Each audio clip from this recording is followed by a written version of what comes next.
All right. Good morning, everyone. Thank you for joining us on episode, I think it's 171 of Blowback, Exposing Imperial Decline. We are waiting on my co-host, Ian Cummer, to join us. He's having some technical issues. Also, I need to mention that our other co-host, Carlo Parcelli, is not doing well health-wise, and I want everyone to keep him in their thoughts and prayers. He is struggling with some health issues. So we wish for the best. We hope for the best, but he's not doing too well right now. So keep him in our thoughts and prayers. Now, I have two special guests today. Our first special guest is a first-time guest, and she is streaming live from Colorado, and she is a geopolitical analyst and historian. And I really appreciate her reaching out to us and wanted to join our discussion today. Christine Lynn, again, like I said, she's in Colorado. And then our other regular special guest that everybody is familiar with, Greg Rosen, streaming live from Chicago, Illinois. I titled today's episode, Stalin's Victory and the Next War on Humanity, which kind of, it's my way of trying to tie history to our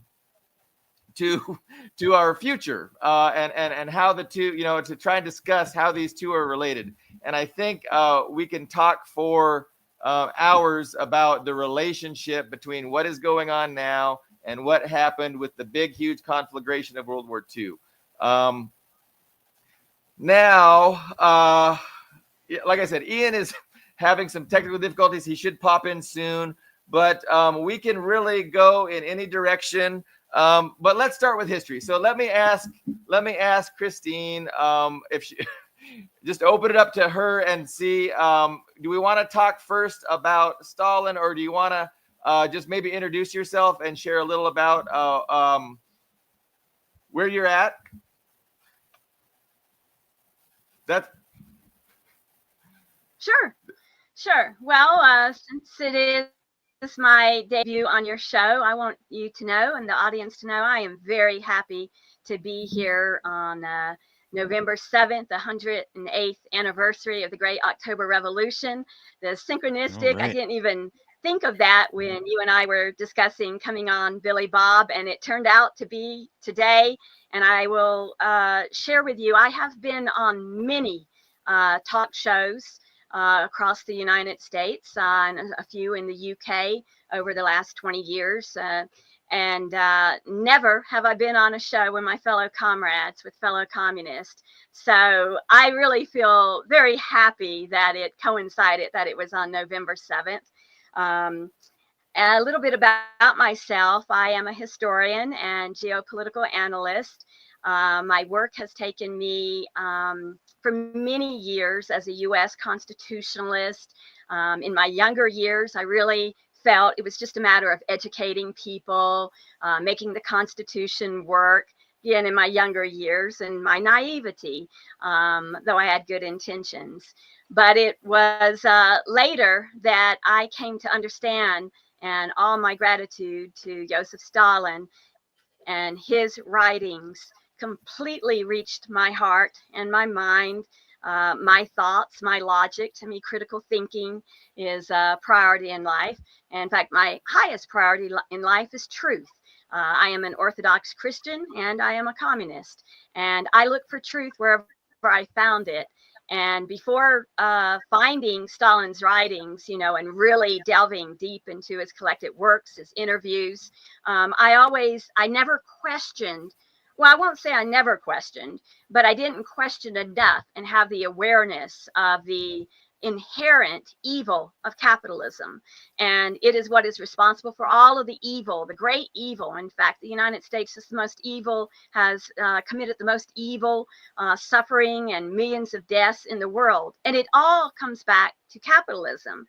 and imperialism. For decades, I've spoken against imperialism, but it wasn't informed by Stalin and Lenin. And once I really delved deeply into Stalin's writing, I said, this is the truth. And this is why it's fundamentally flawed. And stop thinking about making the United States and its system better, and understand that the duopoly, left and right, and Democrats and Republicans, and all of this nonsense, a nice word for it, is meaningless, because at the core, as Stalin and Lenin taught us, it's always going to lead to, capitalism will lead to imperialism, which I've always rejected for many years since I was a teenager. And so that changed me, and I no longer care one bit about saving the United States, helping in any way the political parties. Instead, I devote myself to the truth and sharing the truth that Stalin and Lenin taught us. And I would just have to say that as a historian, I've always gone far beyond what people regurgitate and say in history. And when I saw all of the lies, the rampant lies, not just from Khrushchev onward, and sadly never repudiated in Soviet Union and in Russia, and it needs to be repudiated. But I went into the declassified. I've often gone into the archives of the NKVD, the KGB, the CIA, and preceding that. And as those documents become declassified, I actually found the documents, Billy Bob. And I know I'm digressing, but it was something really instrumental to me. And it showed how the United States feared Stalin, not because the Soviet Union militarily and all this later Cold War nonsense, none of that. They feared him because of how wonderful the Soviet Union was. What a success. I mean, Stalin built the Soviet Union prior to the Great Patriotic War, was a great and wise leader during the war, and then had to rebuild the society. And he did it as a success. And the entire world was watching, and never did we have the Communist Party in other countries grow as much as then. One of the declassified documents actually cited that it was the education that Stalin's people that were being given, the literacy rate, they said the number one threat to the U.S. hegemony was the fact that the Soviet people were being so educated. And for me, that just said it all. The lies, the CIA operations in the Soviet Union, which began long before most people are aware, all of that just showed me they fear the truth. And that is why I have devoted myself to sharing the truth about Stalin, the man that he was, the leader that he was, and the good of communism. Yeah, I don't think any figure in history has been more lied about, maligned than Stalin. And one of the quotes from him, in his final days was that at some point, all the lies are going to be about him are going to be blown away, or something to that effect. And off of his grave. Yeah, he knew they would lie about him, and that it would ultimately be off of his grave. And that is what the United States operates on, are the lies. But you're right. He's probably the most vilified man in history by the West. And that tells you he was doing everything right. Yeah. And, Mao is the same way. And the lies are kind of, in direct proportion of the opposite. Right. And so, how much they accomplish. What's that? Go ahead, Greg. So how much they accomplish. Yeah. So in the West, and not to change the subject from Stalin to Mao, but they're very related. And they were, they were close, and they worked well together. And it's unfortunate that Stalin died when he did. But Mao is often accused of being the greatest mass murderer in the the history of the known universe. So they say, Hitler was bad and Stalin was bad, but Mao was the worst because he killed 100 million people. Anyway, in actual fact, Mao probably is the greatest humanitarian of all time, simply by the metrics of he did more good for more people than anyone else, simply because of the size of China's population and the low level at which they were at when Mao came to power in 1949. Average life expectancy 35 years. So before Mao left, he had doubled life expectancy and he had doubled the population and he had doubled caloric intake. And so by these metrics, you can make a very powerful case that instead of being the greatest mass murderer of all time, Mao, of course, was the greatest humanitarian of all time, which is far closer to the actual truth. But so yeah, it's the West. I mean, it's it's what you got to expect with their nonsense.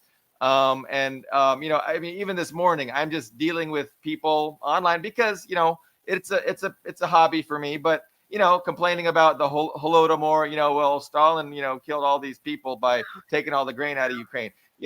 So it's these are just pervasive myths that have just been indoctrinated into people's minds. And so it's very important that we do what we can to correct these errors and try to proliferate truth. But we're up against a machine, a propaganda machine, so it's difficult. Christine? Yeah, and I think it's very important that we make the distinction when we're talking about these lies and dark myths, that we identify it as lying propaganda. Propaganda in itself is not a bad word. It's very important to describe the lying propaganda. I agree with everything you said about Mao, as well as about Stalin. It reminded me of something else that I remembered in taking a look at the archives CIA declassified in regards to Stalin and the gulags, and again, just like Mao was maligned with this lying propaganda, when they talk about Stalin and the Holodomor, a complete lie. They even reference in the CIA papers the fact that it was far worse in the United States. Caloric intake of prisoners, the percentage of those incarcerated citizens, never compared to anything done in the Soviet Union. And what they always also neglect to say is that the very few, compared to the tens of millions, hundreds of millions, whatever number they want to pull out of nowhere, that they say were murdered, which were not, but those who did were in a court, in a hearing, were found guilty of actual crimes. And it was actually more rare that there would be execution. But the executions came when people were actually involved in crimes. And I found so many people overlook that when they talk about persons that they call martyrs and people who were working. No, in fact, they were actually working with the fifth column and Western money in order to overthrow the government. And no government is going to accept that. But no comparison to the treatment of prisoners in what the West likes to call the gulags and the treatment of U.S. prisoners at the time. Any thoughts, Greg? I was going to say that, I mean, yeah, mass incarceration is a reality right now in the United States. And we have more incarcerated people than, any other society by total numbers and by percentage of population. So, yeah, I mean, if you compare and contrast the penal systems of the Soviet Union with, the United States doesn't come off looking good. I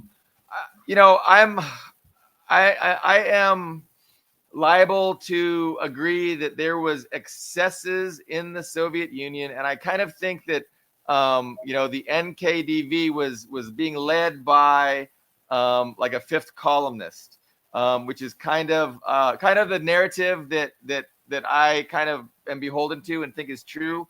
What was the guy's name that was he was actually found guilty and executed for the crimes that he committed as the leader of the NKVD or NKDV.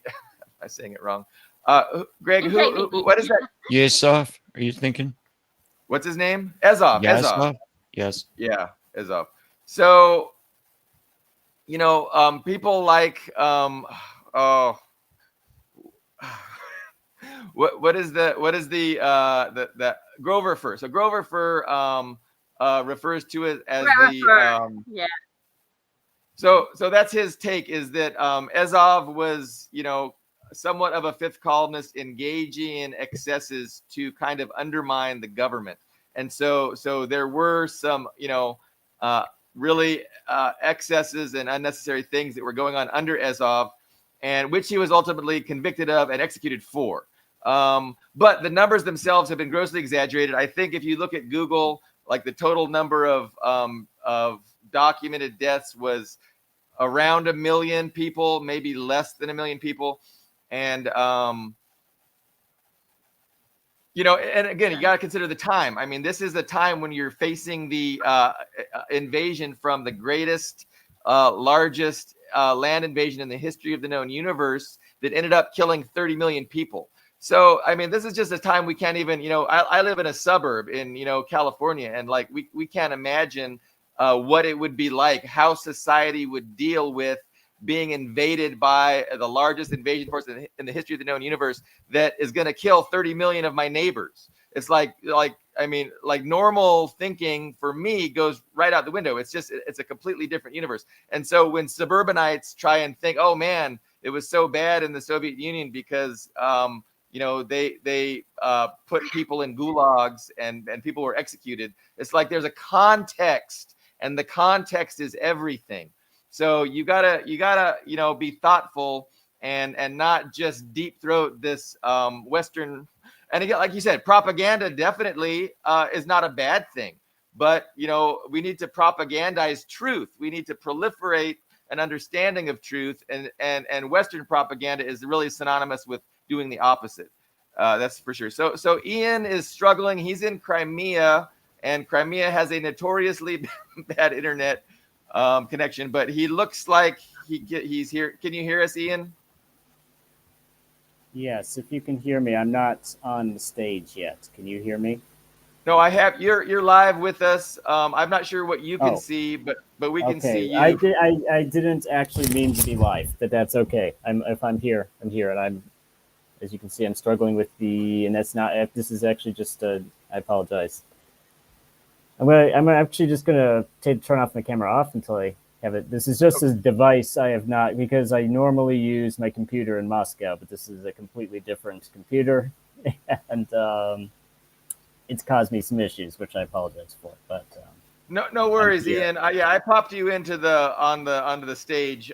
So yeah, whenever you're ready, just let us know. But we have a comment. I am listening. Yeah, I am listening. Okay. We have a comment.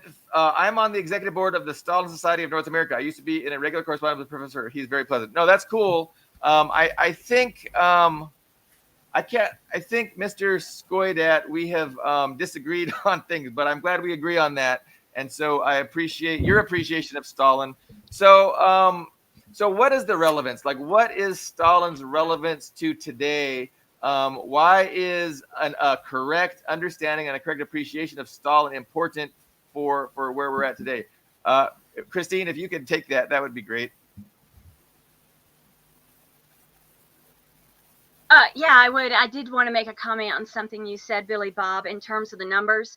Yes, actual numbers seem to be more like between 700 to 800,000 in terms of those who were executed, which again is a very tiny fraction compared to the population of the Soviet Union at the time. And the vast majority of those were not even political, which were also justified when you take a look and examine the documents on the evidence that was brought against them. The sabotage, some of those people actually engaged in terrorism against the Soviet people, poisoning of food, of course, attempted assassinations or successful assassinations of party personnel. Yeah. So it's really just part of the lying propaganda of the West. In terms of the importance today, absolutely. I feel that that is why we should all be sharing the truth of who Stalin was, because the West's lying propaganda about Stalin was to discredit the complete success that we discussed earlier of the Soviet Union.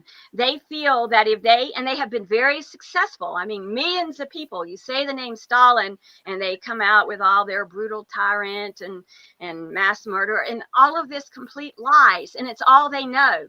And even the historians, and I use that word loosely, that Western media will quote, are simply regurgitating and saying the same thing over and over. They never go to actual documentation or the first sources and all of that. But it's extremely important right now.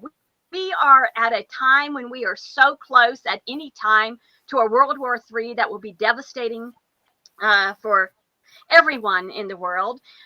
We are also at a time of financial economic crisis. You take a look at what's happening in the United States, so much for their freedom, liberty, and their nonsense about being a democracy. And the Americans have never suffered, really. I mean, there have been times and in the 30s, but not suffered like the Soviet people suffered. And thus, the Soviet people who loved Stalin and appreciated Stalin, and I would say thrived that in terms of the science, the literacy.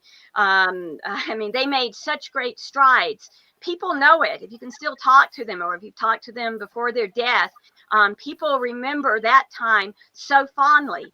And it is that socialism, Stalin's socialism, communism, that is the answer. But yet, if the West can continue to succeed in its dismissal of everything that was based on their lies, then they will never get people like Americans or people in other Western countries to question the fundamental flawed system of capitalism. They don't want that. They never want that to be questioned. So they vilify us, they demonize it, and it is up to us to tell that truth, because there is hope. And Stalin showed us it can work, but nobody will even listen to you if they believe the lies about him to begin with. Also in Russia, I feel it is fundamentally important that those who know the truth really focus. And I know that there are those who do, but for example, today is November 7th.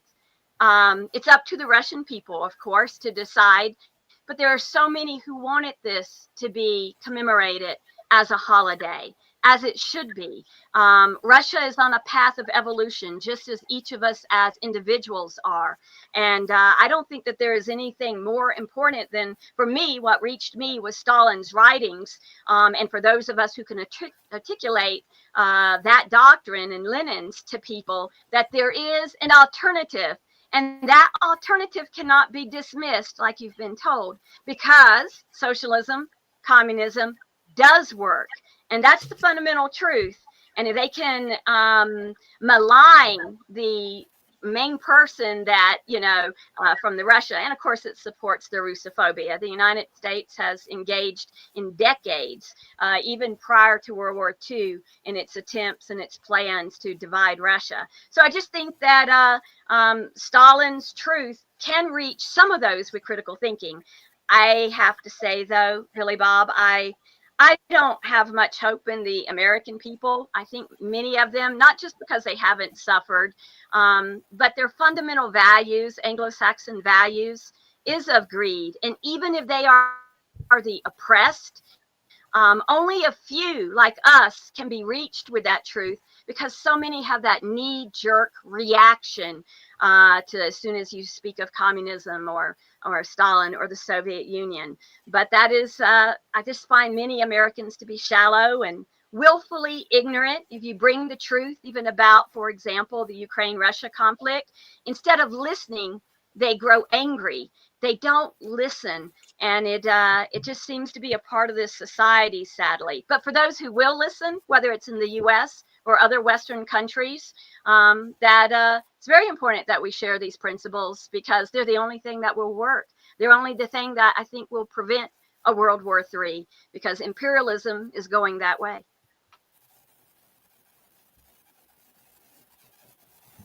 That, yeah, I agree with everything you're saying. I mean, I say the same thing. It's like, unfortunately, our society has been too propagandized. It's been too divided and fractured with all these different liberal iterations. You got your conservatives, your liberals, your libertarians, people who, identify with the Constitution, the nationalists. You got, the religious group, anti-communist religious groups. So it seems that, for the people to unite and overcome these differences, develop a cohesive working class political movement to overthrow the oligarchs and take control of the state, for the interest of the working class. Like, for that to happen, like it seems like it's going to be generations away to be charitable.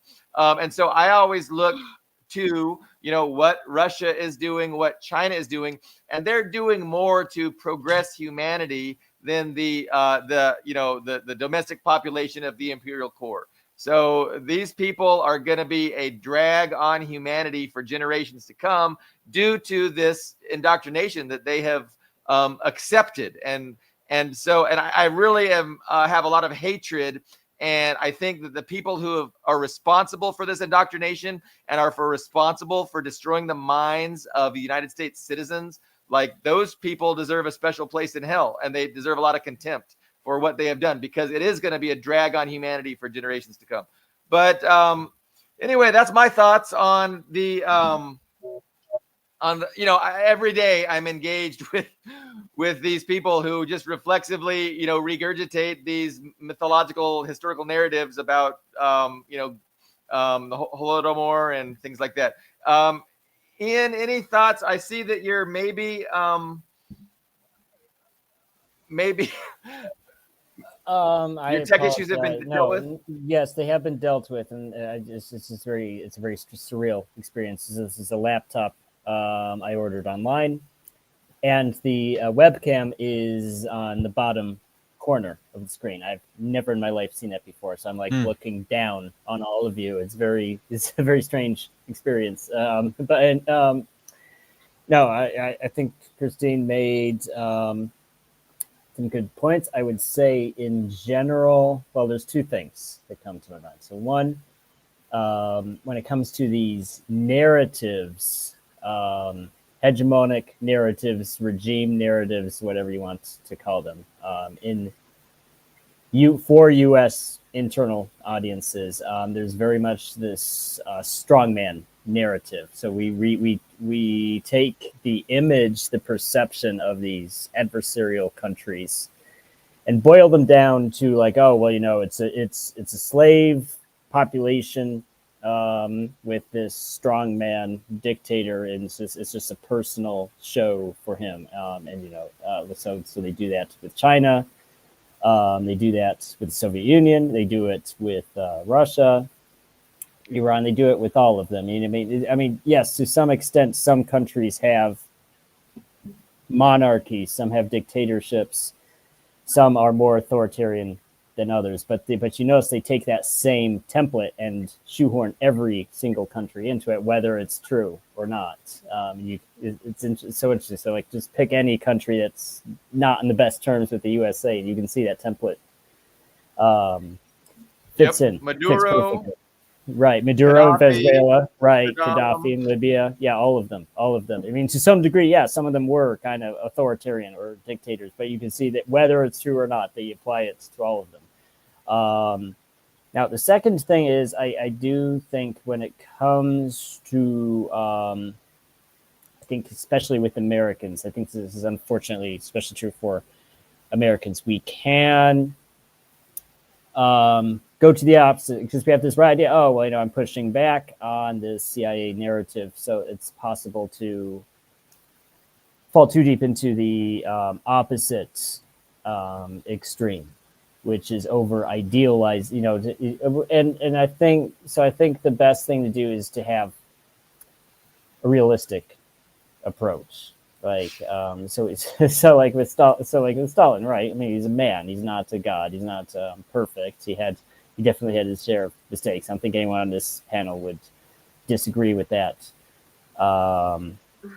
With that statement, we can also say why. I think the important question is to ask why Russia and currently alive Russians and people in former Soviet countries like Stalin. Well, I would say there's a couple of reasons. Well, one, he was the leader of the country during World War II. He was the leader of the country during industrialization. Well, for the bulk of industrialization, so he was at the head of the national efforts to save the country from fascism and just industrialization in general. And also, he did go against. I wouldn't say go against Lenin, but he definitely modified some of Lenin's ideas. Let's say, he was very much There's a saying, Stalinism is realism, which a lot of people say. Sometimes you have to take one step backwards, take two steps forwards. Even if you look at the monuments, like you'll notice there's monuments to Lenin and there's monuments to Stalin. If you actually pay attention to them, you'll see the difference. Lenin, has an arm outstretched. He's in a very dynamic posture, taking a step forward into the future. And if you look at statues of Stalin, you'll see he's not stepping forward. He's standing upright. He's standing like a bulwark. So if you actually look at that, pay attention, look at the statues of Lenin and Stalin, and you'll see the difference. It looks like Christine wants to say something. Yeah, well, you need to be very careful about what you say about Stalin on this panel, but go ahead, Christine. Thank you, Ian. Your 2 points in terms of what I said. Of course, in fact, one of the things that most people do not know, if they have not read enough of the encounters, and I've read several books of those who worked with Stalin or for Stalin in various capacities. And of course, he never actually wanted, and he even discussed with those closest to him, what can I do? I paraphrase, because of the cult of personality. He never actually encouraged that. He was a very humble man. I mean, I could talk to you, which I will not do, for half an hour just off the top of my mind of anecdotes of humility and compassion that Stalin evinced. And I would say that that's something that is lacking in people's understanding. And there was so much of that. But he never wanted to be perceived, as a godlike. In fact, I remember a passage in one of his essays in which he talked against any world leader. And that is why I consider Stalin, is an ideal in terms of a role model for leaders today. He never wanted to be put up on a pedestal, in terms of a cult of personality. And those around him would advise him, yeah, but you cannot, completely tap that down because the people's feelings. But he struggled with that going on. In regards to the statues, it brought up two thoughts to me, Ian. Number one, a lot of the statues that are being restored are being done by villages and cities, as you may very well know, being there and independently of the federal government. And many people are pitching in. And of course, we have communities that are far more Soviet friendly than others. And those statues are being restored, often based upon historical statues that were made, at the time or soon thereafter. And I would just have to share something that made me very happy, was that President Putin recently named the international airport in Volgograd. He now we are allowed to call it, we can land in Stalingrad, just the airport, not the city, but it's a step. And I think that it is very important step, because for many years, what you have seen in terms of anti-Stalin is anti our history in the Soviet Union. And we actually have adults now, not just the youth, but adults who have accepted all of that lying propaganda. And that is a disservice to what we need to go back to. In fact, I feel that the more the socialism, communism, and if I really keep a pulse on the people in the villages, particular cities and villages that I really have an affinity for. And even in their letters to the editor, I read a lot of newspapers and listen to a lot of Russian television and discussions and that type of thing. There really is that seed that I feel is being nourished to bring back more of that socialism and communism, especially as some of the taxes become more. But I just that was my comment on your comments, Ian. Well, there's this thing about the cult of personality. There was the cult, but there was also there's also the personality. And what's interesting about Stalin is that even during and after de-Stalinification under Khrushchev, no one who was in Stalin's circle really really condemned him. Even people like a General Rokossovsky, who is the ethnic Pole, who was one of the major generals in World War II. He was actually in Gulag when the war started. And he was one of the people who was rehabilitated and released after the war started. Even people like him, like in his autobiography and just his public statements after Stalin died, no one didn't really condemn him, even though it was politically correct to, even when it was politically correct to condemn Stalin and say he was a terrible person and everything that's happened during the repressions and during the war was his fault.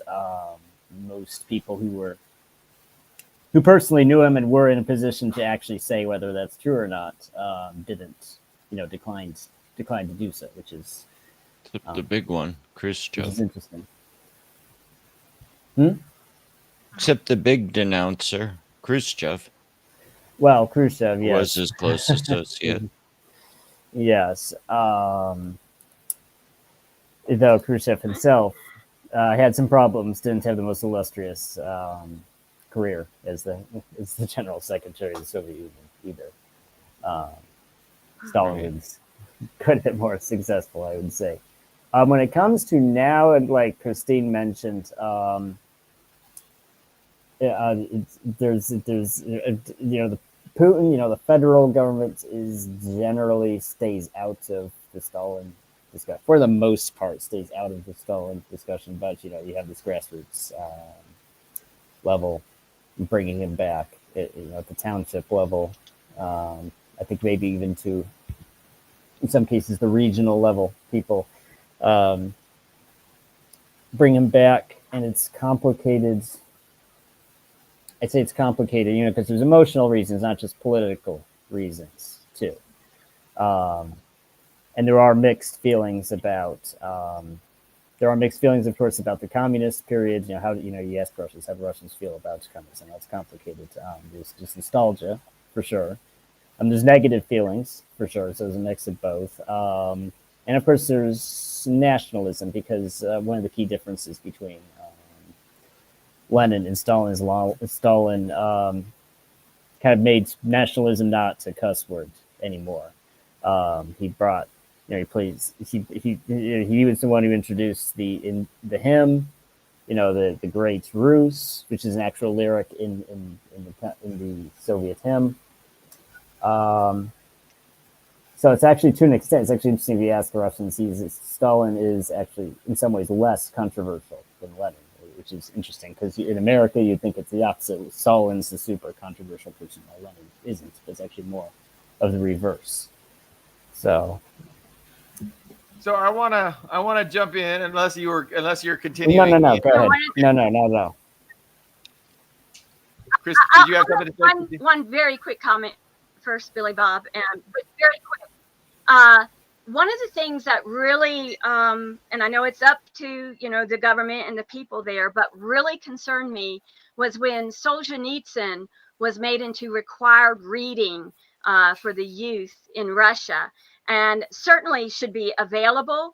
But to me, that was just very disturbing, and I think that it is a result because anyone was subject to the United States, the Western groups that came in there, even built some of these, quote, memorial museums. And if you research what they are saying in there, can be false names and victims. And, I've read the work of several researchers on this. But I just find that the West infiltration and the fifth column there has really had that result, so much so that Solzhenitsyn is honored. And I hope one day perhaps that will change.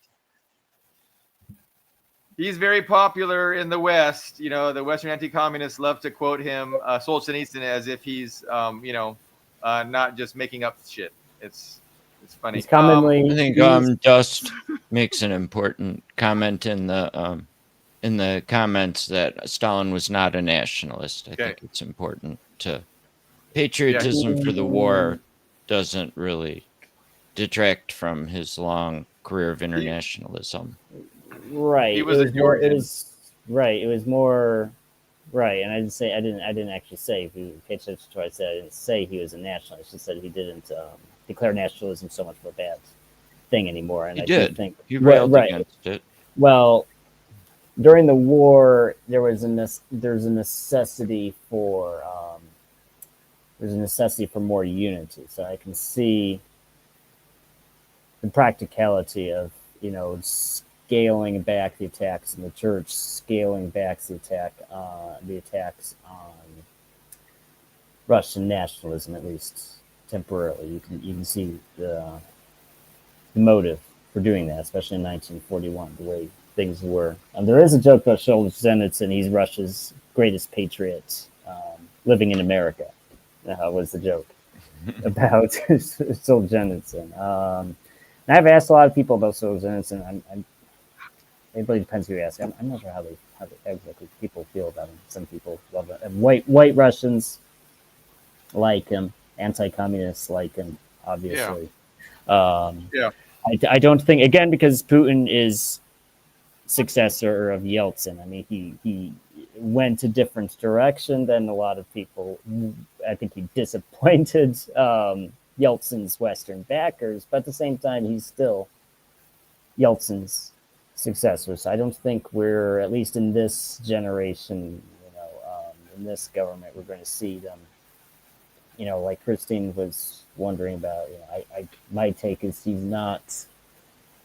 not going to, condemn Solzhenitsyn. I mean, they did discard the outright anti-Soviet, where you're just dumping on, where it was what used to be very popular, just dumping on the Soviet Union. Those Gulag rocks, the Gulag monuments that they had everywhere. Most of them were actually taken down, by the way. Most of the most prominent Gulag memorials were actually, they weren't destroyed. Typically, they don't usually destroy monuments in Russia. What they do is they'll just take it, they'll cart it away too, and because it's actually kind of common around here. A leader will be condemned, say, this person's terrible, then the next day, well, we were just kidding, this guy's actually okay. So then you bring the statue back out. It's like the Stalin himself, even you can see that. But the Gulag monuments went away. The Memorial the really Foundation. right, yeah, the foreign aid. I mean, really, you can kind of see, like Billy Bob and Christine, like all of you were kind of saying, you can really see how artificial and how foreign influenced the whole anti-Stalin, anti-Soviet rhetoric. It was when they either shut down these organizations or just required them to register as foreign agents. You see how the whole movement, in a very short period of time, just collapsed because it was all coming from Washington. It was all coming through their NGOs. It was not organic to Russian society at all. So I wanted to make the point that And now it's unity. Go ahead, Christine. I think there's a little bit of a delay, which is you need to speak. But unifying that Stalin did, and we need that unification now. And I think that gradually, I agree with Ian. We don't know when it might happen, but I think that we do see those elements. Recently we just had the restoration, despite a road named after Solzhenitsyn and the required reading, but we see the restoration of that beautiful statue of Stalin and the children in the metro. I think it's actually the metro near Red Square. But we need that unity that he brought to us, and we need that now. And I think that appealing to that, and it's based on truth, is a good thing. Please go ahead, Billy Bob. I was hoping to make an attempt to tie in, why getting history correct, especially the history of Stalin and the Soviet Union, and tie that in with ideology in order to bring us to where we're at now. And that's a daunting task, but essentially, I don't think that we can get Stalin wrong and then get right, what we need to do now. I think we need to we need to become a part of the great tradition, the great legacy, the great history of socialism. And so those Western leftists, for instance, who say, oh, that's not real socialism, Stalin was an authoritarian, that wasn't Marxism, that was like, those people have it so wrong, and there's such a problem for understanding what is really going on and progressing from that. We can't progress unless we have a realistic understanding of what is going on, and we can't have a realistic understanding of what is going on if we don't understand history and what happened with history. And so it's just super important to get Stalin correct, to be a part of that living history, that living reality, and to have it give energy and whatever to our movement today. So I don't know, that was my effort to try and explain the importance of getting Stalin right. But of course, most people get Stalin wrong, and like, we're a tremendously vast minority of people who have a correct understanding of Stalin, even within those of us in the West that consider ourselves communists and Marxists. Because I would say that the majority of so-called communists and Marxists, actually do not uphold Stalin. They agree with the billionaire narratives and the manufactured propaganda trying to demonize him, and they buy into that. And so for those people, they just disconnected themselves from history, and they're really subversive, honestly. But do we want to pivot to contemporary reality, because there's a lot going on, and we don't have to, but I'm just suggesting we could start talking about where we are at right now, what's going on, and where should our advocacy lie? I mean, should we have a blue yellow flags in our profiles? Like, do we need to support Ukraine against Russian imperialism? I'll leave it at that. Anybody want to jump in? I will. Unless one of the other two would. I have been speaking a bit. Ian, Greg, did you want to Go reply for it. first to that? You're our first You're our time guest. guest. You are our guest, so go ahead. Well, yeah, I think in terms of contemporary, the U.S. and Russia, just some of my thoughts on that. Yeah, where I live, it's like probably, all over the United States, I find so disgusting that I can't go for a drive to another city, and I'm not exaggerating, without seeing like 100 American flags. We'll have Trump flags, and we'll have Ukrainian flags. And I have found, speaking to something I said earlier about the willful ignorance of Americans, which is going to lead to their downfall as well, the oligarchy, their exploitation. They don't even care. They don't see it. But when you try to bring the truth to them, speak about that Ukraine-Russia conflict, they posted on their Facebooks the Ukrainian flag. But if you just try to have a conversation with them, they don't listen. I know there is a minority who do. I mean, that's why we share the truth. But it's always going to be a minority, I believe, in the United States. Instead, they want to hold on to that, because I think fundamentally most Americans do not care about right and wrong. Now, as I said earlier, I'm an Orthodox Christian. I view everything spiritually behind the politics and the geopolitics. And it is a spiritual war between good and evil. And Americans, though, once their government and their media, because they are so indoctrinated, says this is the enemy, there's something inherent. Sadly, I see after many years of this that they will not consider another way of looking at it. Critical thinking skills are not in Americans. And I just find that very sad, because even with the Ukraine-Russia conflict, I've actually had people, I've been a guest on shows where I'm actually said they will acknowledge that the history that I tell them about is so, but nevertheless, they'll come back, you're wrong. Why am I wrong? Because that's not what I want to feel. That's not what the society around me agrees. And so I don't see much hope for the Americans. I remember Stalin said, in terms of a capitalist society and imperialist society, and I look at people I've known through my past, those in the libertarian, anarchist even, they want to somehow go against it. But Stalin reminded us that it will wither away on its own. It will break up, I think that he said. And we are there to help guide those who care about the truth as it breaks up. And that is why talking about what's going on in the United States right now, unlike when I was younger, I don't want to save America. I feel that the collapse of the United States as hopefully as a hegemonic power and financially, economically, which will be painful for Americans, is inevitable and is a necessity. And I do not want to do anything to hinder that. That step needs to happen.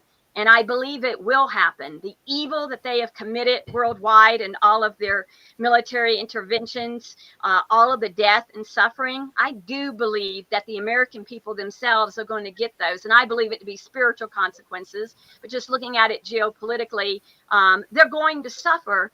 And I know it's the people that live around me, but they're all part of it, because I find one-on-one or in groups that their anger and their hatred at someone bringing a different message, they don't ever think about what you just shared with them. They dismiss it because, for example, they want to wave the Ukrainian flag. They don't care about the truth. And it's not the leaders. The leaders come from the people. And I can tell you, you look at the families, you look at companies getting into the capitalism. Greed is a fundamental, sadly, part of the American psyche. And if they had the same power, they would do and subjugate and exploit others. And they do. I remember some woman just going for a walk who said to me, "What's the going rate around here to get someone to do some yard work?" And I was just disgusted. Who cares what the hell the going rate is? Why don't you pay someone what you can pay them? That's what I'm saying. It just seems to me that this society, until it withers away and breaks apart, we don't have an opportunity to change through the intellectual dialogue. But we're there, and there are a few who listen. What say you? So, okay, we need there's a lot to unpack here. So, okay, yeah, I can understand the frustration. I mean, I feel a lot of frustration as well. I understand where it's coming from, and I would say now I'm less frustrated than I was 3 or 4 years ago. I think it's important to understand that the positions people have out of ignorance, that's ignorance. It's not because they're evil or bad. And also just the average person, the average working class person who's just working on a farm or working in a Walmart or whatever, isn't spending all day thinking about politics. He just looks at the TV, looks at social media. It's like, okay, Russia's bad, China's bad, because, these authority figures and outlets that I trust say these things. Why would they lie? And just, I don't have the time to sit around all day thinking about these things, right? Because I'm tired. I have my job. I have my kids to feed, So just the average person doesn't think that deep into it. And also, it's generally a bad rabbit hole to get into, saying, well, it's suffering is deserved, or there's a karmic. Yes, to an extent, there is a karmic justice to, when one country hurts another country, then it backfires on them. But it's not really constructive either. And I don't think it's actually even constructive for the idea of the USA breaking apart, because yes, I think the unipolar order is over, but you do need a balance, right? The Napoleonic Wars did not end with France being destroyed, right? World War II did not destroyed. those countries, it's so the USA falling apart would create an imbalance. I think there does need to be a balance with China and Russia, and it's actually a positive thing for there to be a balance. No one country should become so powerful there's just no one even strong enough to push back when they're doing something wrong. But though I do, and while I have the by soapbox, I do want to push back a little bit on what one of our commenters said. I know, I'm sorry, Christine. I just want to jump into this real quick. Go ahead. Yeah, please. That delay is killing us. There's a bad delay. I really fundamentally disagree. Yeah, it is. I would disagree with that because fundamentally, sadly, I have to speak about my fellow Americans. I agree with you, Ian. They're struggling. I mean, I know people working double jobs, and that you can hardly live in this place anymore. There is no middle class in this place, but yet they still immolate the ones who are oppressing them. And it is as if when you try to point out to them that they are the ones doing it, and yes, you're right, they don't have the time to research it. But when somebody does come to them or they read something, I know this as a writer, when the type of letters, communications that I receive after an essay goes out that is just purely based on facts about American imperialism, you can get such a hostile reaction. They cannot dispute the facts. And I do call it evil to form an opinion just based on your America right or wrong. In fact, I've had people say that to me. It's like, well, if you don't love it, leave it. Well, fine. Yeah. But they don't think, Ian. They don't consider the truth of what might be happening if it goes against. Yes, they're well propagandized, but even when the truth is brought to them, and more than ever in history, people do not have to be ignorant. And even when it's brought right to them, their reaction is of hatred. Americans love to hate. Just give them the enemy. And if you at all question the United States and its premise, they will hate you. And I just think that lack of critical thinking, you should never form an opinion. You may have an opinion, but you should be ready to change it when facts differ with it. But Americans, most of them, aren't that way, at least my experience over many decades. Well, there's a couple. Well, so one, defeatism. I think one of our commenters just mentioned it or summed it up as defeatism. I mean, the problem is that we're kind of in a post-defeatism era. We can't actually, we can't have defeatism anymore. Be in the era of nuclear weapons. I'm sorry, because when nuclear power sustains a major collapse, it's like, I mean, do you really want that nuclear stockpile to end up in the hands of whoever? So I think we're at this point. We need every country that has nuclear weapons, to include the USA, to not collapse. It's very important, regardless of the goal. But aside from that, it's not constructive. And I do think we don't need a big, great collapse for positive changes to happen. Well, I think even none of us have any control over any of this, right? We're here wondering, what should we be advocating for? What positions should we take? How should we think of things? How should we conceive of what's going on? And so we don't have any control over if the U.S. collapses or not economically. I mean, so again, whatever's going to happen is going to happen, and we're probably not going to have any effect on that.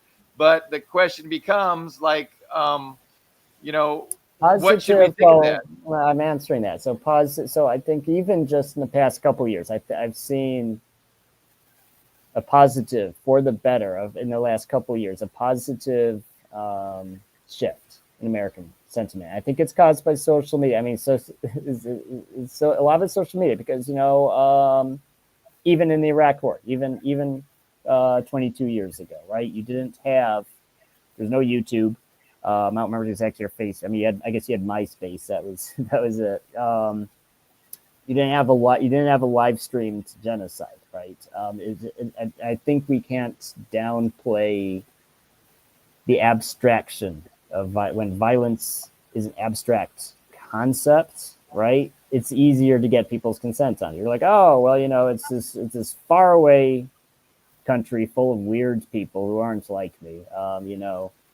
It's an easy sell. But I think what we're having now, and we kind of started to see it in the last several years, and it really accelerated with Gaza. Because Gaza is, I think, the first live streamed genocide, right? And you can see even just that, because Israel has had the USA in its pocket since the 1960s, completely in its pocket. And for the first time, we saw it actually shift. There's actually a majority of Americans now um, increasingly opposed to Israel. That's a first.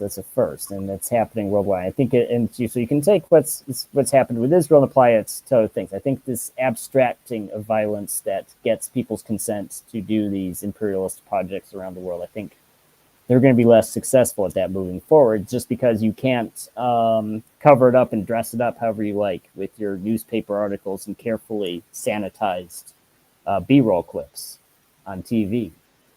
People see it for themselves on Telegram, on social media. So, I mean, I'm not sure. So, I think? understand where Christine is coming from. Christine is coming from the point of view of, being demoralized at the behavior and attitudes and perceptions and opinions of people in the United States. Like, I totally get that. So, Ian, you're kind of saying that there's a slow shift, and you can see that there's a shift in, people's perspectives, and it might be for the better. And part of that has to do with just the abhorrent ways in which, the United States is behaving, recently with, the live stream genocide in Gaza. I mean, both things can be true, and I think they are. I don't know. There's really a disagreement here that we're talking about. There isn't.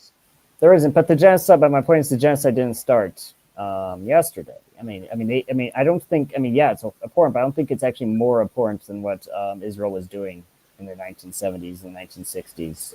What's a first is that we're actually seeing it. We're seeing it. That is the first for Israel. Go ahead, Kristen. I agree with that completely, but I would have a question for you, Ian. What do you think then, for me, and to something Billy Bob said earlier, and you about the collapse, and of course I just believe it to be inevitable, but I really think that Russia is the hope of the world. I really view China as such an example, and because the United States, almost from its inception, has used its military power for evil, if it does happen, I think it's a good thing, because I don't believe that we can have peace, just like what you're talking about in the Zionist state, as long as the United States has that hegemonic power. So I do welcome that financial and hopefully militarily, the discreditation that's going on, as you said. But my question for you would be, and why do you think that some Americans definitely are caring about what is happening in Gaza, and that is good, because they're able to see it. But our media in the United States, and I guess this is sort of a rhetorical question, but doesn't focus on the suffering of the people of Donbass that has been going on since 2014. The story of the Maidan, much less everything that happened long before then, frankly, that was going on in Ukraine with the United States, and the Banderites, which Stalin actually warned about as well, and agreed not to have them executed. And Khrushchev released them. That's what we have in Western Ukraine to a part. But Ian, why do you think, and what can we do except one-on-one in a show like this, to share the truth about the suffering of the people in Donbass and why this happened, versus the Western, the United States narrative of Russian aggression, of which there has never been any. The SMO that Putin implemented was the righteous action. It had to be taken for the protection of sovereign Russia against NATO expansion, as well as for the Russians who unfortunately ended up in Ukraine in those borders, who were being persecuted, tortured, raped, just as we have the rampant drone attacks now on schools and individuals even the way that these Ukrainians in the regime in the Kiev currently Okay. are mistreating their fellow citizens. We don't see that on our media. All we see are some, if they're even real, So in Kiev and Kherson and Kharkiv, and yet no mention of all the suffering that's happening yes. daily right now in Russia proper as well, in terms of the Ukrainians killing citizens. And this is who they target. You don't get that in the Western media. Why Gaza and why not Russia? So, well, okay. So one, well, there's some very bad feedback from somebody. I think that might actually. Let me see. Is it Chris? I'm just gonna guess who it is. Okay, Christine. I think it might have been your microphone. I just muted it for now. But anyways, so to answer the question, well, first, Gaza's worse than anything that's happened in Ukraine or Donbass, right? Regardless of who you sympathize with in that conflict, Gaza is definitely worse. By not even just by a little, it's the worst. Right. I think it's the worst thing we've seen for decades, like Rwanda genocide. Maybe I mean it's hard. I mean, you're going back decades at least for anything nearly as bad as what's happening in Gaza. But to answer your question, I think you were kind of asking me what, how do you convince people to get the more pro-Russian perspective on Donbass and Ukraine. I do have to push back a little on what Skoidat, if I'm pronouncing that correctly, our commenter who's been commenting, saying that Stalin would disagree. Well, I don't know how Stalin would feel because Stalin's dead and he's been cremated. You can't really ask him how he would feel about that. It's one of those conflicts. I don't think anyone even 20 years ago would have expected a Russian-Ukraine conflict like this, let alone when Stalin was alive. So it's hard to really figure out how they would feel about. But we have to remember Stalin was The Winter War. in the Civil War. Well, the Civil War. I mean, the Winter War in Finland, right? But I'm talking about Ukraine. There was conflict in Ukraine. The White Army went down to Ukraine and Crimea, and were defeated there and were exiled from the country. Even World War II, not everybody, in Western Ukraine was in favor of the Soviet Union coming back, or even the Baltic states, the annexation of the Baltic states. Now, of course, pro-NATO and pro-US outlets portray it as this evil, iron fist rolling through the Baltic states, when in reality there was a very large communist movement there, and there was a lot of support for joining the Soviet Union. But at the end of the day, it was a geopolitical necessity, regardless of how the population. It was just let's just be realistic. It was a geopolitical necessity for the Soviet Union to annex the Baltic states in the 1930s. Well, just like the Winter War was a geopolitical necessity, and just like the SMO was a geopolitical necessity. Right. I think Stalin would be in favor of this as a buffer against imperialism. I think the main thing when it comes to Christine, I think the spirit, and Christine, I might muted you because of the feedback. But if you want to say something, just raise your hands, please. I don't want to feel like we just decided to mute her forever. But to answer your question, Christine, I think when it comes to persuading people, well, one, it's basically impossible to persuade people because everybody's so iron concrete, just set in whatever camp they want to be in, and there's just these tribal truths, and it's unfortunate because it seems like every single aspect of our lives, whether it's global warming or gay marriage or guns or Russia or any, it feels like you're supposed to have, the correct opinion on every single topic that your particular camp believes in. And if you even deviate slightly, like if you have your own opinion on gun control or abortion or gay marriage or whatever, and then, they turn on you. It's like, what's wrong with you? You're supposed, this is what you're supposed to think about every topic. So it's very frustrating to see people pushed into these molds You're just not even allowed to have your own ideas of different topics. So it's very frustrating. But I do think, I know it's kind of ironic talking about Stalin and being against nationalism. But I think a nationalist, or at least the national, getting people to think in terms of national interest, because that's just the easiest terms to get people to think. It's like, all right, look, you're American, or you're a Belgian, for God's sake, think of it, so it's like, think of it from your perspective. So, all those things you get upset about, the Netherlands or whatever country you're from, it's like all the stuff you get upset about. Well, just imagine those same things, but affecting Russia, right? Wear their shoes.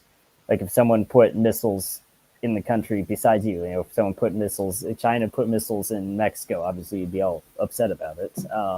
Or even Venezuela, for God's sake, they're like, oh, well, Venezuela, it's in our backyard. We have the rights to invade Venezuela because they're in our backyard. You see how hypocritical people are about it. I think you can somewhat easily, I think over time. Not most people are generally not going to change their minds in a day, but I think some people do over months or years can shift their opinions through repeated persuasion. So that's why I encourage people not give up on it. Go ahead, Billy. I think one of the main drivers that will be something that can shift people's opinions and perspectives is a change in the material conditions, right?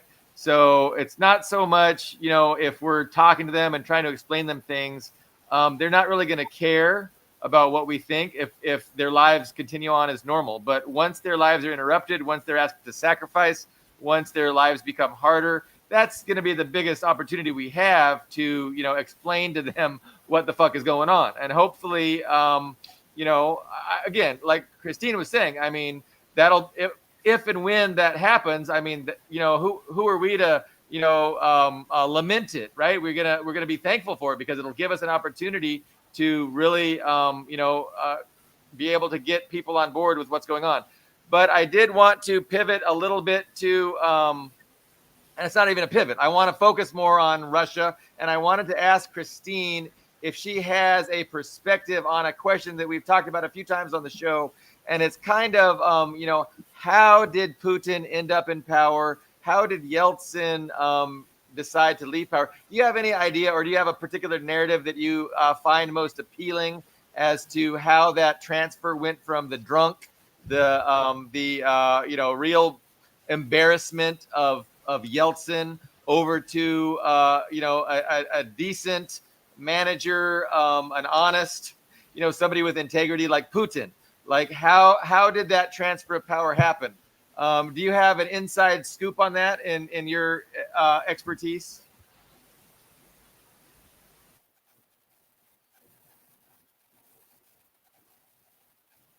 Oh, I'm sorry, Christine. I was asking you. Are you asking Yeah, me, I'm Billy sorry. Bob? Yes, sorry. Well, I mean, I speculate based upon what is publicly known. Certainly, Yeltsin had no idea he had to leave. They could not continue to have him there. So he resigned, which was a shot to the Soviet people as well. But it needed to be done, and so I think that the choice of Putin was completely, Putin was going to continue along with his complete openness. I mean, we think about Yeltsin, the United States, and all of that shenanigans. I mean, it was, I think that he really felt, though, he did trust Putin. And he had probably met Putin about 8 years, I think, before 1999, December, when he resigned. I believe that, he had come to trust him. And as you said, polite and just felt that it would be, I forget how Putin was at the time. He was maybe like 47, 48, something like that. And I just felt that they wanted someone younger, and they felt that he was trustworthy. He had been involved in their bureaucracy, if you will. But right afterwards. In fact, it didn't take long before Yeltsin was very much, expressing anti-Putin sentiments. Not that it mattered to anybody. Putin truly saved Russia at that time in terms of it was in crisis, both for the terrorism financially, as we all know. He really was the answer. But Yeltsin actually said that it was the worst decision he had ever made, if he, quote, truly made it. I'm not sure that he did anything alone, but he was probably a part of it. And that it was the worst decision. For example, when Putin brought back the national anthem, beautiful Russian Federation anthem that we have now, but the music from the Soviet anthem, which I love, that was very important. It's like recognizing everybody in your society. But Yeltsin expressed multiple times these changes. He felt it was going back to the Soviet times, which of course it wasn't. Putin has never tried to do that, but it was more of a respect for all the people and our historic past. So I think that he may have been really shocked and disturbed, but nevertheless, the good happened. Well, I mean, Putin was prime minister of Russia. He was next in line. I mean, we can ask and Billy about it. Maybe elaborate on your question, because I mean, we know what happened. He resigned, so maybe the question is: did Yeltsin voluntarily realize, because of the financial collapse from the partial default on loans that happened? Yeah, I mean, I have heard or a if he was narrative, coerced, right, where Putin it was more the nationalists were disgusted by the embarrassment that Yeltsin was, selling out Russia, and just being a drunk, in public all the time. And so they kind of coerced him out.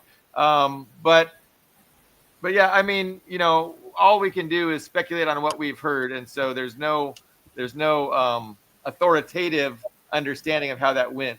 But I would like to think that that it was more coercive. But maybe Yeltsin was, voluntarily stepped down and realized that, he would prefer to not have to be in public drunk all the time and not be such an embarrassment. But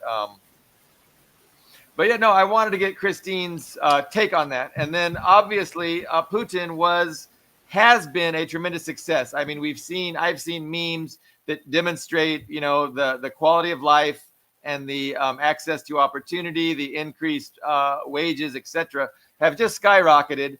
And Putin actually, he had a plan, and he wrote a doctoral thesis on how to stabilize the Russian economy. And it had to do with renationalizing the natural gas and oil sectors of the economy, which were privatized after, the dismantling of the Soviet Union. And then really just getting the oligarchs under control. And he did both of those things, and it did to provide tremendous benefit to the Russian economy.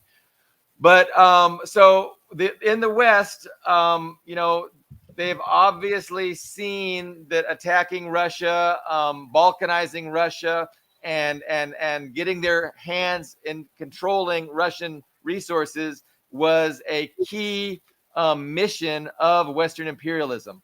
And so, obviously dismantling the Soviet Union was the number one project. But then after that, it became, to utilize Russia's neighbors and weaponize them against Russia. And and then after Putin refused to play ball like Yeltsin did, they thought that, Putin had to go. So regime change of Russia, using, Russian neighbors as springboards, right, to do that. And I mean, this has been what has been going on since 1991. And we've seen, NATO has gobbled up like 13 former Soviet satellite republics, and they've just been encircling Russia in order to, put pressure on them, regime change, and then balkanize Russia. Like, they're open about it. Like, this is what the think tanks say we're going to do. And so it's just particularly dismaying when people who supposedly, embrace the Soviet Union and Stalin don't understand just what the fuck is going on. And there's a continuation of what happened. So it was the communists that won World War II, 30 million Russians sacrificed, 20 million Chinese sacrificed. And the primary beneficiary was the United fucking States. like they were the unearned beneficiary of World War II, and they developed a global empire with 1,000 foreign military bases to dominate the world subsequent to that. And that was what the Cold War was. And so now, they're on the march, and they're feeling threatened. Their global hegemony is feeling threatened. And so they are, trying desperately to contain China, which is a euphemism for, destroying their economy. And they're trying to, balkanize Russia and get their hands on resources. This is what the Western Empire needs to do to survive into the rest of the 21st century. And so that's what we're going to be seeing played out in front of us and taking place in these next years and decades.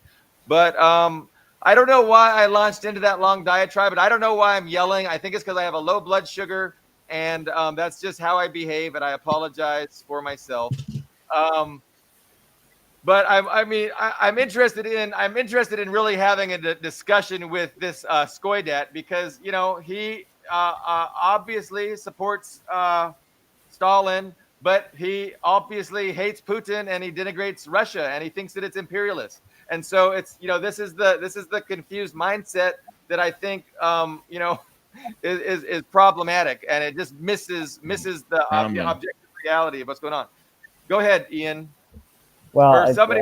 I don't agree with it. I don't agree with Skoidat on Donbass and Crimea, obviously, because I'm in Crimea. But but I do have to agree with him that Soviet Union and Russian Federation. And I think there is a tendency for American leftists to talk at people rather than with people, and that's true for Russia, because Russia is not communist.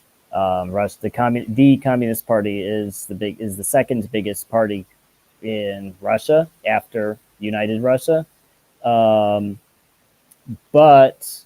those are the boomers. Those are the nostalgic people who are voting for the Communist Party because it's the same name as the party during the so it's not a communist system anymore. It's not realistically, you can't put the capital. Unfortunately, when it comes to Russian capitalism, you just can't put that genie back in the bottle. You can nationalize certain key industries, like you mentioned, the oil and gas industry has been largely nationalized. The defense sector has been nationalized. Agriculture largely nationalized. So a lot of key industries are. And I think that's kind of the way forward for a lot of countries, because when you do what Argentina did and what Western, those Western Bloc countries want you to do, you want you to embrace the free market. Well, okay, you have these penny sales, like with what Ukraine did, what Argentina did, and what happens? Foreign investors, BlackRock or whoever, BlackRock's the big baddie at the moment, but there's other companies too. Just foreigners buy your resources, and you don't control them anymore. And you have these very exploitative arrangements, like with Africa, where you just have these situations where France stockpiles all of your gold and you get nothing. Your resources are exploited for, like, for example, lithium is used to make batteries. But the final product, that battery, is sold for 1,000% markup or whatever the markup is, and the country that lithium was dug up from gets basically nothing.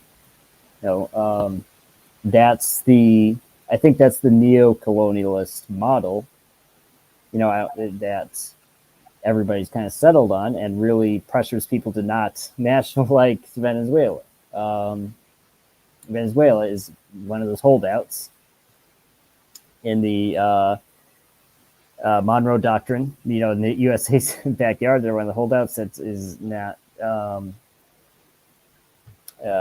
playing along, and so that's why they're being pressured. So I think he's right that as far sorry, I sidetracked into Venezuela, but what Skoidat was saying about Russia is true. It's a capitalist system.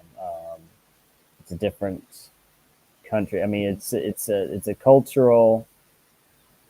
it is literally the successor of the Soviet Union, but ideologically, it's not. It's a new.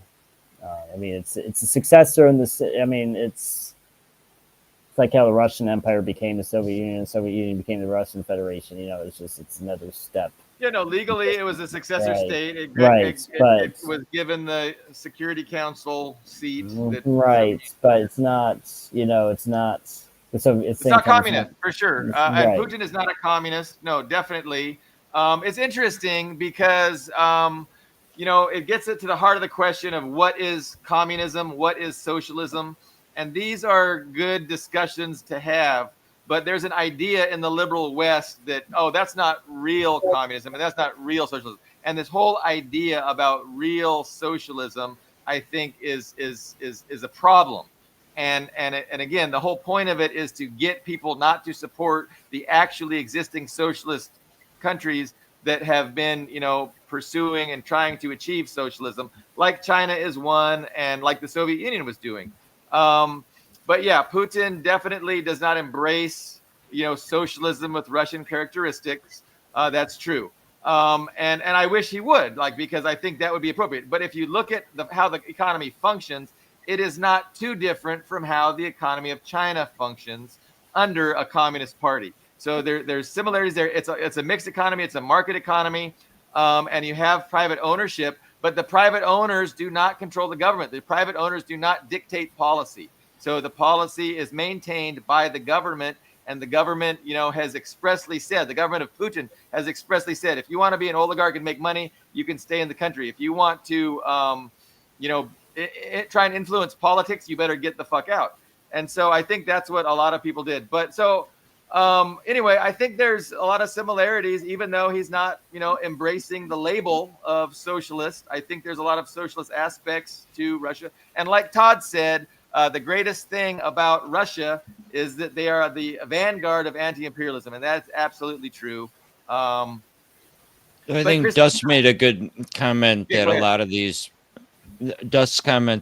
these progressive qualities we're seeing are something that Russia was pushed into by us and might not otherwise be happening, including that's true. I mean, they have no choice but to be anti-imperialist because in alliance with their old communist allies. Yeah. Might not have happened. Christine, I know you have some thoughts. We've all been rambling for a while. Did you want to get in? We'll give you time. Well, first of all, your however you referred to it when you kind of digressed and spoke, I thought was excellent. It is in a very succinct way exactly what was going on with Ukraine and NATO expansion, and I just thought it was an excellent flow of your thoughts. Okay, you just got invited in back. regards to one of your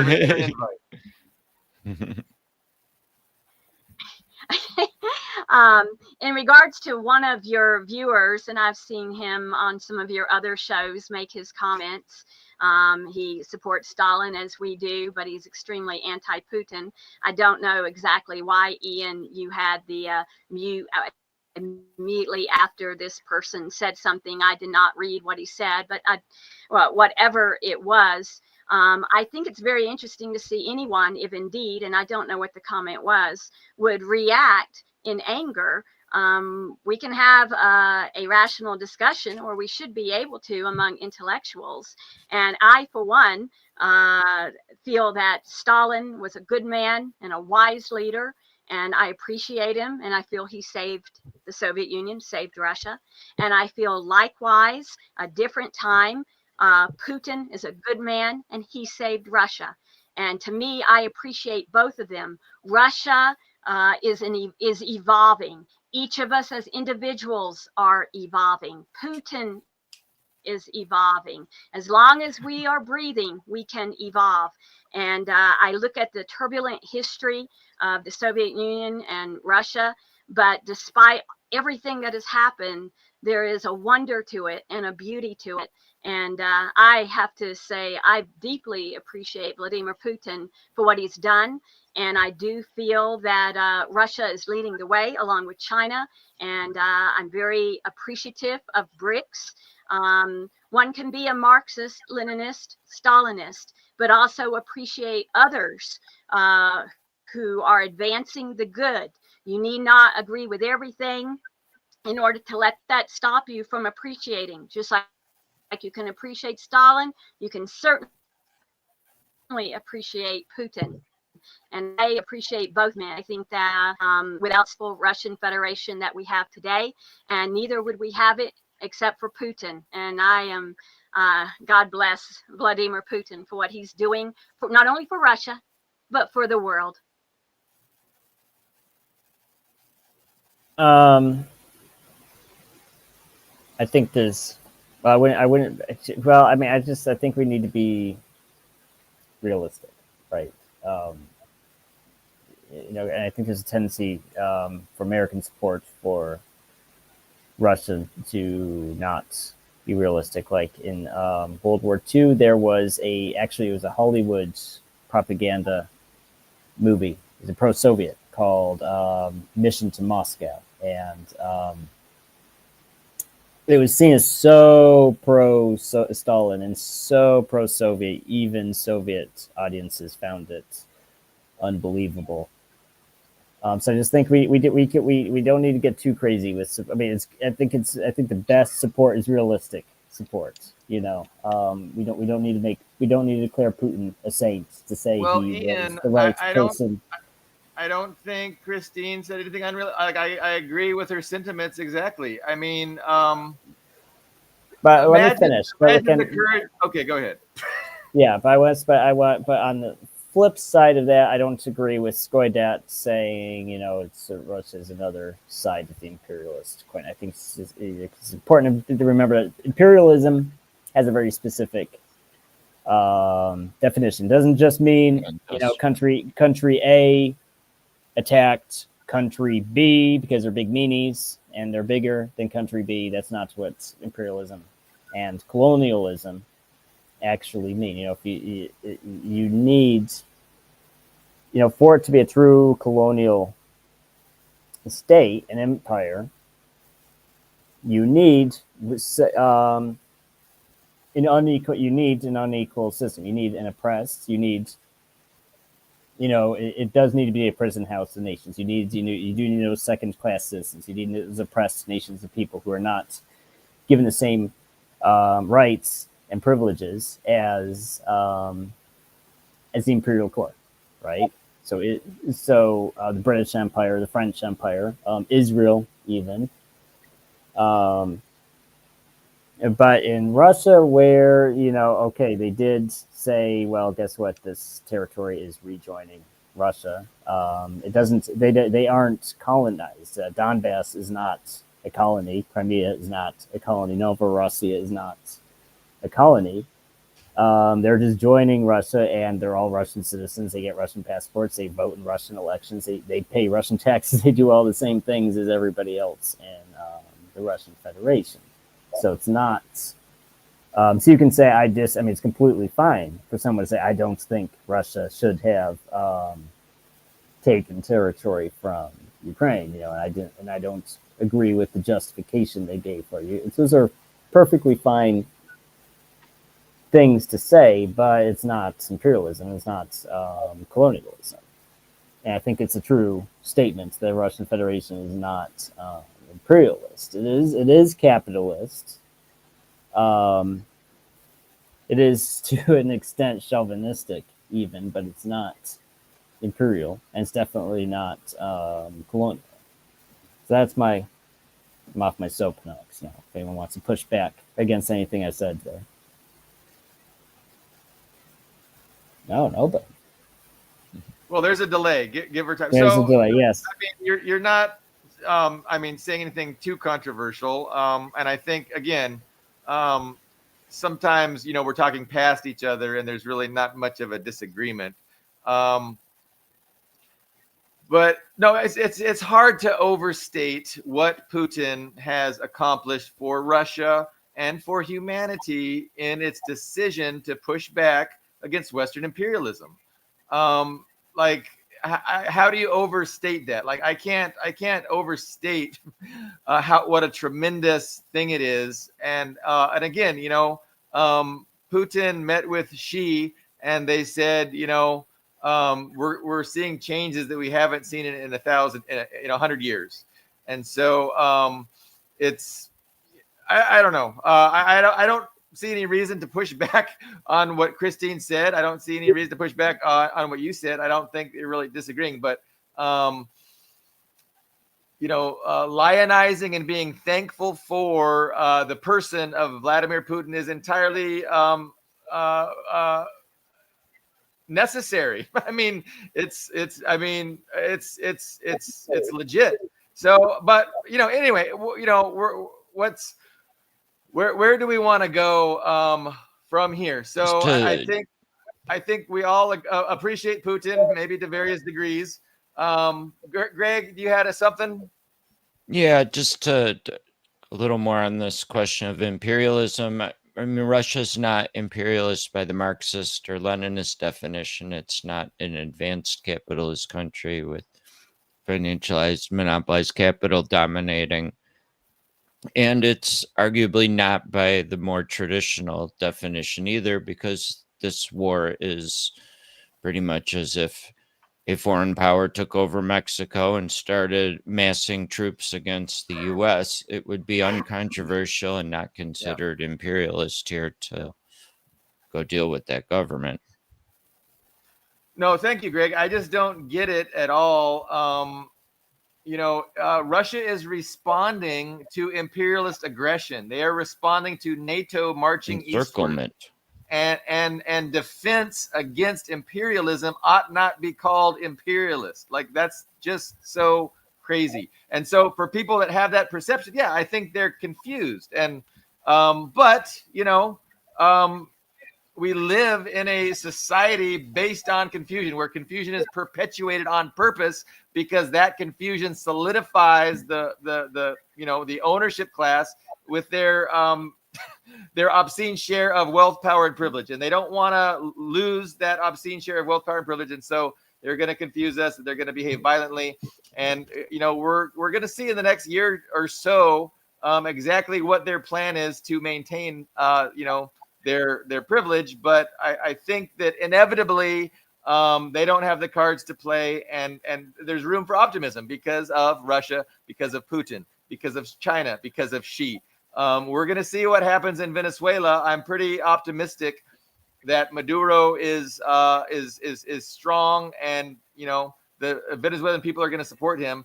That seems like it could very well be the very next big flashpoint, geopolitical flashpoint.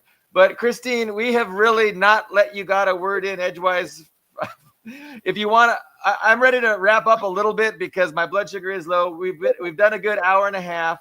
But if you have any final comments or anything before we wrap up, it's been great having you as our first-time guest. I especially liked when you said nice things about me, and for that you will be returning. That's a joke. But yeah, any final thoughts before we wrap up?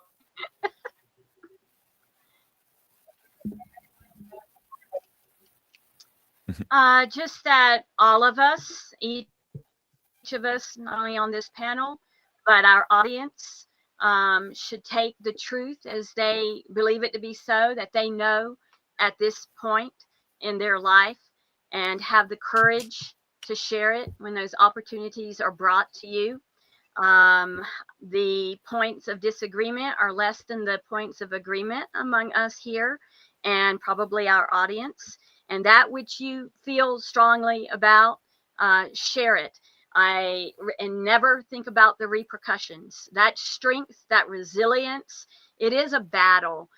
Just like when we look at the Great Patriotic War, the great courage and resilience of the Soviet people and their suffering, but they did it to defend the motherland, to defend their country, their way of life.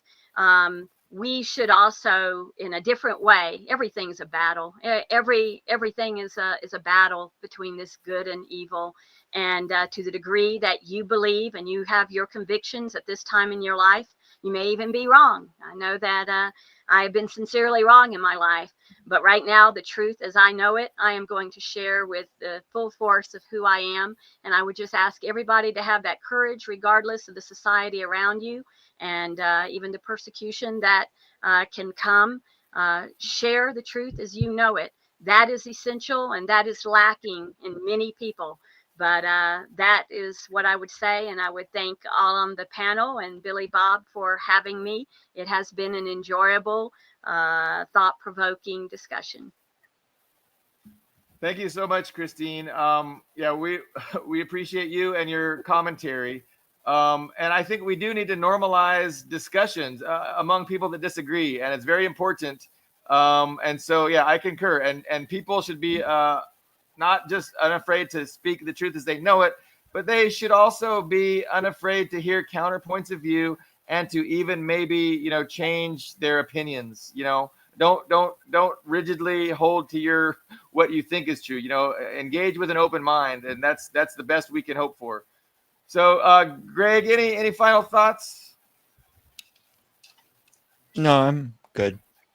Okay, Ian, you want to get the last word?